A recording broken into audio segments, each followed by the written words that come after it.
मुसलमानों को खड़े होकर गाली दी जा रही है, मुसलमानों को काटने की बात की जा रही है, मुसलमानों को उनकी जाति पूछ के उनको मारा जा रहा है। ये संविधान का काम है। तो दलित को गांव में गलियों में आरएसएस के लोग मार रहे हैं, उन पर जय श्री राम के नारे लगवा रहे हैं। ये लोकतंत्र बचा है। पूरे देश से इनको भगाएंगे और भारत के अंदर भारतीय जनता पार्टी दिखाई नहीं देगी। ये हमारा सबका किसानों का संकल्प है और वादा है। लेकिन ये अडानी अंबानी का दलाल था, ये सत्ता में आने के बाद पता चला। ये नहीं पता था कि भाई, किसी किसान को पता नहीं था कि ये अडानी अंबानी का दलाल है। इसे मोदी हम न जाने कितने पैदा करेंगे और कितने हटा देंगे। राष्ट्र बेफर्जी भक्त हैं। इन्हें राष्ट्र को अपना कटा हुआ झंडा समझते हैं, आरएसएस का अच्छा समझते हैं। वो हम राष्ट्र नहीं मानते कि किसान पीछे नहीं हटेगा। किसान गोली खाने को तैयार है, किसान फांसी के फंदे पे लटकने को तैयार है, किसान अपनी नस्ल और फसल बचा के रहेगा। ये मैं दावे के साथ कहता हूं। और मोदी को इस देश से भगा के रहेगा। उन्हें सिर्फ इस देश में आग लगाने के अलावा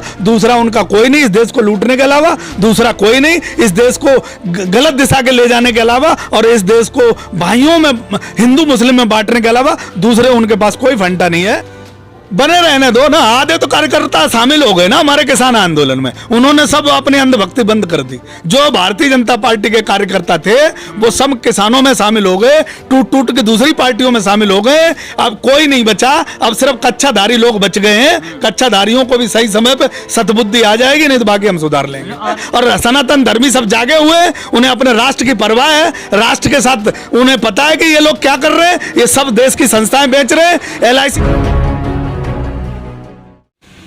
पहली बात तो तुम्हारा सबसे पहला क्वेश्चन ही गलत है कि हल निकलते नजर नहीं आ रहा है। ये सरकार के दिल पे हाथ रख के पूछो ना कि सरकार की क्या स्थिति है। सरकार की जमीन खिसक गई। सरकार पूरे देश को पता चल गया कि ये सरकार अडानी अंबानी के दबाव में काम कर रही है। पूरा देश और पूरा एक मजदूर वर्ग और किसान और पूरा देश का व्यापारी ये जानता है कि सरकार अडानी अंबानी की है। प्रधानमंत्री हमारा किडनैप हो चुका है। और जो जितनी जो कानून है, सरकार से बातचीत ही नहीं होगी तो हल कैसे निकलेगा? हल नहीं निकलेगा ना। हम सरकार बदल देंगे। हम 2024 की तैयारी करके बैठे हैं। हम इसलिए नहीं बैठे। ये कानून जब तक यहाँ बैठे हैं कानून लागू नहीं होगी। कानून कोर्ट के माध्यम से रोक दी गई। अब तो करनाल के अंदर एक डीएम ने तो ऑर्डर कर दिया था, सर फोड़ दो, दिया गया। देखो मैं तुम्हें बता दूं, ये लेटर एंट्री के माध्यम से जितने आरएसएस वाले लाए गए हैं वो किसानों के लिए ही लाए गए, मजदूरों के लिए लाए गए और एक लोकतंत्र पर कब्जे करने के लिए लाए गए। लेटर एंट्री से वो डीएम नहीं, जितने भी लाए गए वो राकेश सिन्हा का भतीजा है। वो तो आरएसएस का कच्चा पहन के पहले तो पड़ा है। तो जितने भी लाए जा रहे हैं वो सब उसी के लिए लाए जा रहे हैं कि किसान, मजदूर, गरीब व्यापारी और जो छोटा वर्ग जितना भी है उसको लठ की वजह से उस बदौलत उसका मुंह बंद किया। वो डीएम आरएसएस के विचारधारा से आरएसएस का जो राकेश सिन्हा है उसका भतीजा है वो भाई। वो अगर ये सब काम कर रहा है तो सरकार की बिना मर्जी, प्रवक्ता, हाँ उसका भतीजा है। उसके बिना वो मर्जी के एक कदम नहीं हिल सकता कोई डीएम। और डीएम घोषणा कर रहा हो पहले से कि किसानों के सर फोड़ दिए जाएं। ऐसे लोकतंत्र में हिम्मत है किसी की? ये लोगों का देश है, ये किसानों का देश है। ऐसा नहीं होता। लेकिन ये सरकार उन्हीं लोगों को अपने उसमें बिठा रही है जो लोग किसान को मार सके, किसान का सर फोड़ सके, किसान को टॉर्चर कर सके। लेकिन ये देश का किसान समझ गया है ये अब बहुत ज्यादा चलने वाला नहीं।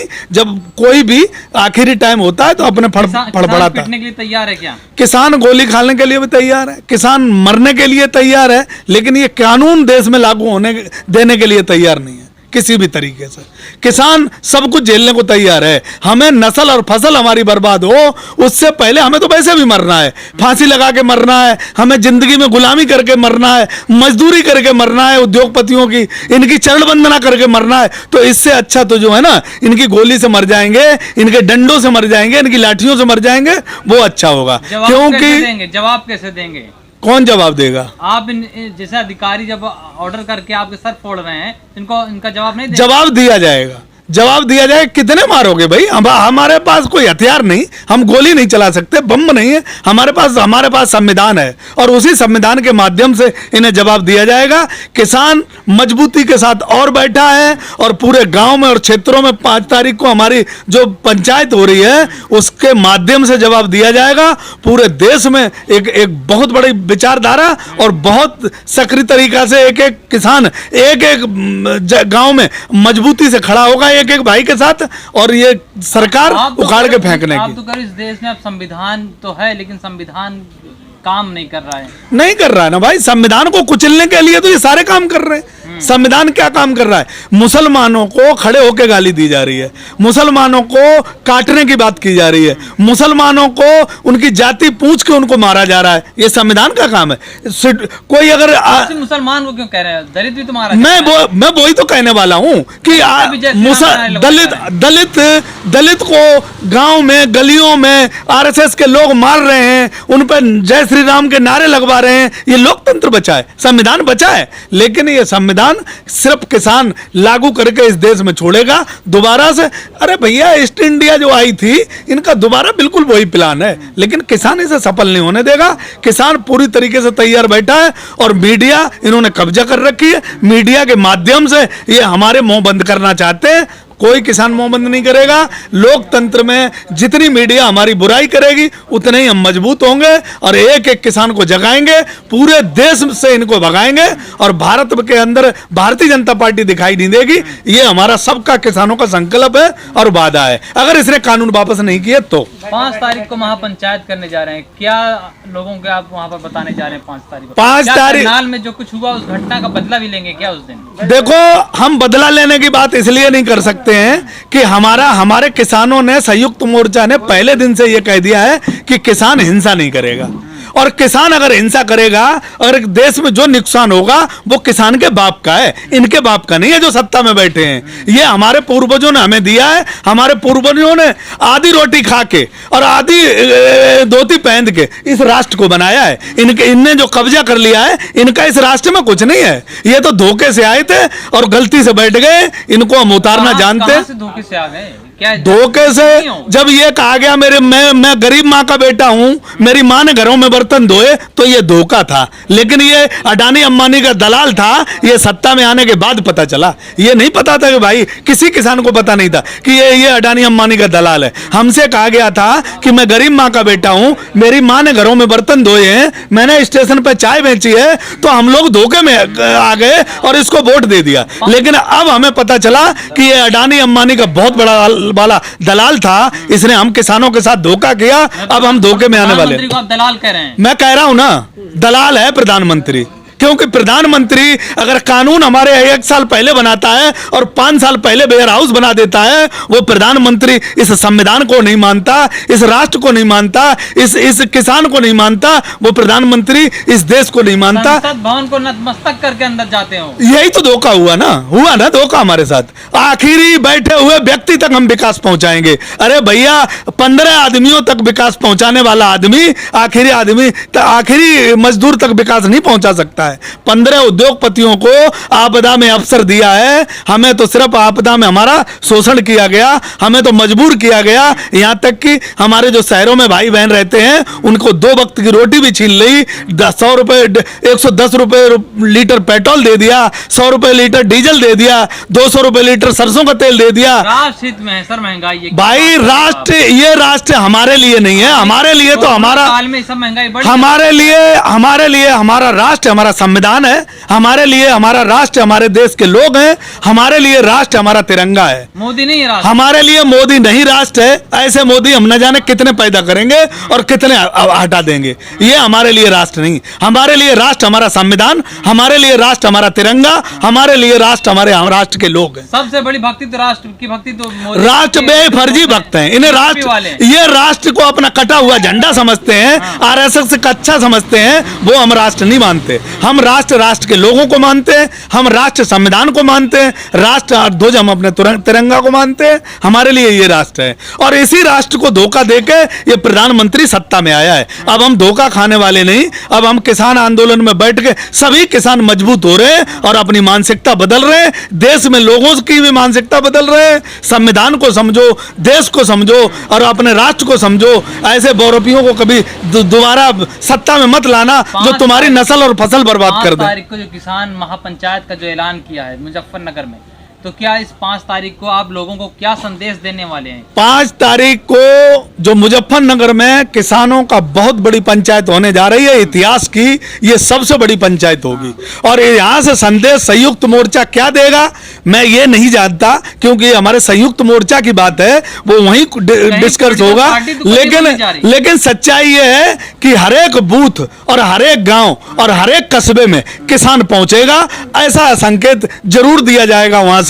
और भारतीय जनता पार्टी को ये सत्ता में नहीं आने देंगे हम, क्योंकि भारतीय जनता पार्टी ने राष्ट्र के साथ धोखा किया, किसान के साथ धोखा किया और हमें यहां तक कि हमारे संविधान के साथ भी धोखा किया। पहले प्रशासन के द्वारा किसानों का सर फोड़ देना, क्या ये डराने की कोशिश है? क्या बिल्कुल डराने की कोशिश है।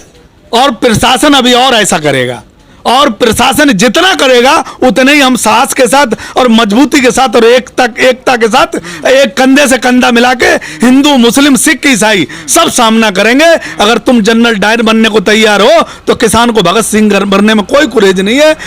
अगर ये मारना चाहते हैं अपने गोली से और बंदूकों से, तो किसान मरने में पीछे नहीं हटेगा।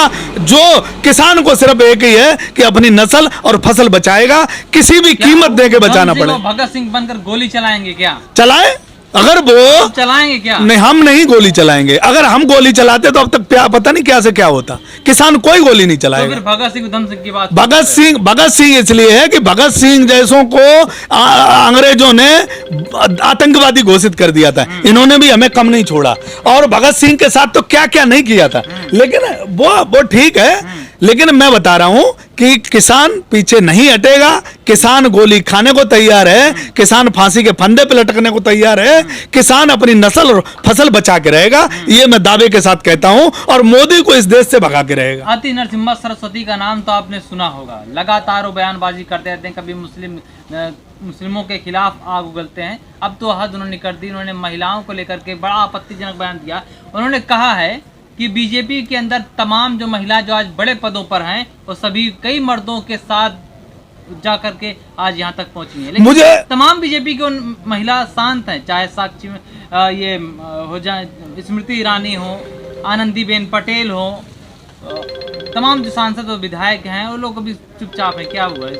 देखो, नरसिम्हा राव भारतीय जनता पार्टी के बहुत क्लोज है, और जो नरसिम्हा राव ने जो कहा है वो हो सकता सच हो। हम उस पर टीका टिप्पणी, किसी महिला के बारे में हम टीका टिप्पणी नहीं करना चाहते, लेकिन मैं इतना जरूर कह रहा हूं कि नरसिम्हा राव भारतीय जनता पार्टी के बहुत क्लोज है। हिंदू मुस्लिम करवाने में महारत हासिल है उसे, और बहुत कुछ कर सकता है वो बंदा। लेकिन वो आज किसी भी तरीके से उसका कोई फंटा नहीं चल रहा है। वो भारतीय जनता पार्टी में जो कह रहा है वो उसे सत्य होगा। बिल्कुल वो अगर कह रहा है तो वो उसकी सच्चाई होगी। हम उसकी बात का किसी का समर्थन नहीं करते, क्योंकि हम किसान हैं, हम राष्ट्र की लड़ाई लड़ना जानते हैं। भटके हुए लोग भी जो हैं वो भी इसी देश के हैं। मैं उनको भी सही समय पे भगवान से आशा करता हूं कि उन्हें बुद्धि देगा, लेकिन मैं किसी महिला पे टीका टिप्पणी नहीं करूंगा। नरसिम्हा राव अगर भारतीय जनता पार्टी की बात कर रहा है तो वो ठीक कर रहा है। नरसिम्हा सरस्वती ने जो कल एक और बयान दिया, इस बयान के बाद एक और बयान उनका सामने आता है। उस बयान में जो उन्होंने कहा है वो सवाल पूछते हुए मुझे शर्म आ रही है, लेकिन पूछूंगा।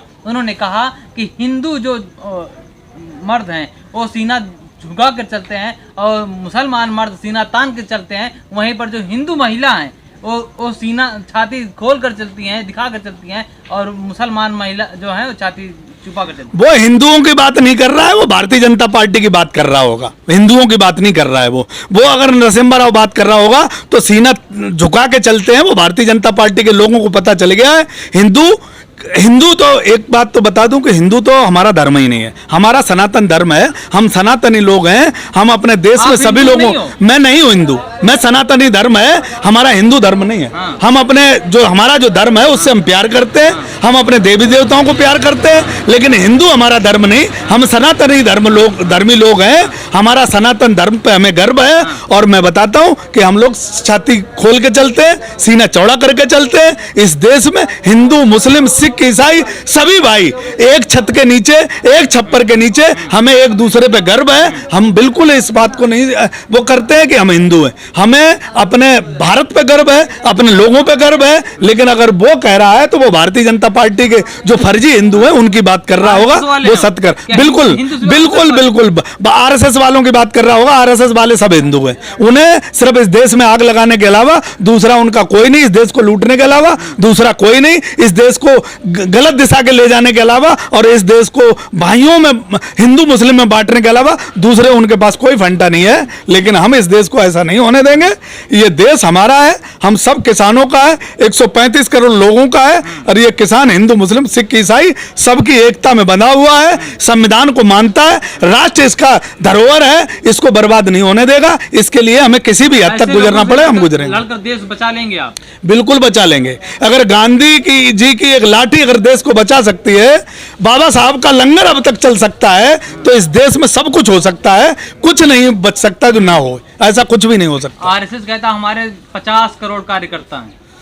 बने रहने दो ना, आधे तो कार्यकर्ता शामिल हो गए ना हमारे किसान आंदोलन में, उन्होंने सब अपनी अंधभक्ति बंद कर दी। जो भारतीय जनता पार्टी के कार्यकर्ता थे वो सब किसानों में शामिल हो गए, टूट टूट के दूसरी पार्टियों में शामिल हो गए। अब कोई नहीं बचा, अब सिर्फ कच्चाधारी लोग बच गए हैं। कच्चाधारियों को भी सही समय पे सतबुद्धि आ जाएगी, नहीं तो बाकी हम सुधार लेंगे। आरएसएस के अब कार्यकर्ता नहीं रहे, मैं बता रहा हूं ना, चाहने वाले नहीं रहे, बिल्कुल नहीं रहे, बिल्कुल नहीं रहे। आरएसएस खुद बैकफुट पे है। आरएसएस तुम्हें बताया नहीं कि उनका किसान मोर्चा जो है वो किसानों के हाँ में हाँ मिला रहा है, लेकिन वो भले ही राजनीतिक तरीके से मिला रहा है, उसे पता लग गया ना कि किसान अपना जो कानून बनाए हुए हैं वो वापस करा के ही हटेगा। आप तो कह रहे हो साजिश के तहत भी आ सकते हैं, आ जाने दो, हम तैयार हैं। अगर वो साजिश हमारे साथ करने को तैयार है तो हम भी उनके साथ तैयार हैं, कोई दिक्कत नहीं। हमारा संविधान, हमारा देश, हमारे देश के लोग बिल्कुल मजबूत पल्ले पर। अरे हम सब तरीके से तैयार, आरएसएस कुछ नहीं है। जब ये किसान का 100 करोड़ आदमी जाग जाएगा ना तो आरएसएस भागेगी, आरएसएस कुछ नहीं। कह रहा हिंदू सोया और जागेगा तो कल्याण। अरे मैं कह रहा हूं ना, हिंदू नहीं सोया, आरएसएस सोती रहे तो अच्छा है ना, ज्यादा जगाए किसी को। मैं बता रहा हूं, हिंदू सब जागा हुआ है और सनातन धर्मी सब जागे हुए हैं। उन्हें अपने राष्ट्र की परवाह है, राष्ट्र के साथ उन्हें पता है कि ये लोग क्या कर रहे हैं। ये सब देश की संस्थाएं बेच रहे हैं, एलआईसी बेच दी, ओएनजीसी बेच दी, रेलवे बेच दिया, लाल किला बेच दिया, सारी एलआईसी बेच दी, बचा क्या है? तो राष्ट्र के लोग जाग गए हैं। अब ये हिंसा का रास्ता नहीं अपनाएंगे, वोट का रास्ता अपनाएंगे। उत्तर प्रदेश में दिखा देंगे, बंगाल में दिखा दिया। करके राष्ट्र का निर्माण कर रहे हैं। राष्ट्र का निर्माण नहीं कर रहे हैं, अपने उद्योगपति मित्रों का निर्माण कर रहे हैं। मैं कह रहा हूं ना, अपने उद्योगपति मित्रों का निर्माण कर रहे हैं। राष्ट्र का निर्माण ऐसे नहीं होता, राष्ट्र से उन्होंने लिया है, दिया कुछ नहीं है। अपने उद्योगपति मित्रों को आगे बढ़ाया है, राष्ट्र को बर्बाद किया। तुम अपने घर का सामान बेच के कैसे अपने घर का भला कर सकते हो? अपने पुरखों की जमीन जायदाद बेच के अपने घर का भला कर सकते हो? ऐसा नहीं होता है। राष्ट्र को चीज को अगर बढ़ा नहीं सकते तो बेचता वही है, या तो बेबड़ा होता है या घर का जो सबसे बुरी औलाद होती है वो घर के सामान को बेचती है। कोई अच्छा बच्चा और जो अपने बाप का और अपने राष्ट्र का नाम रोशन करना चाहता है वो देश को बेचता नहीं है, देश को वही बेचता है जिसे भागना होता है और जो गलत दिशा होती है जिसकी। तो देश बचा लेंगे अब आप? देश बचा हुआ है, बिल्कुल। आंदोलन पे किसान बैठा है और जब तक बैठा रहेगा, जब तक ये काले कानून वापस नहीं होंगे और इन्हें सत्ता से अगर ये बेचते रहे तो सत्ता से उखाड़ के नहीं फेंक देंगे, तब तक यहां से उठेंगे।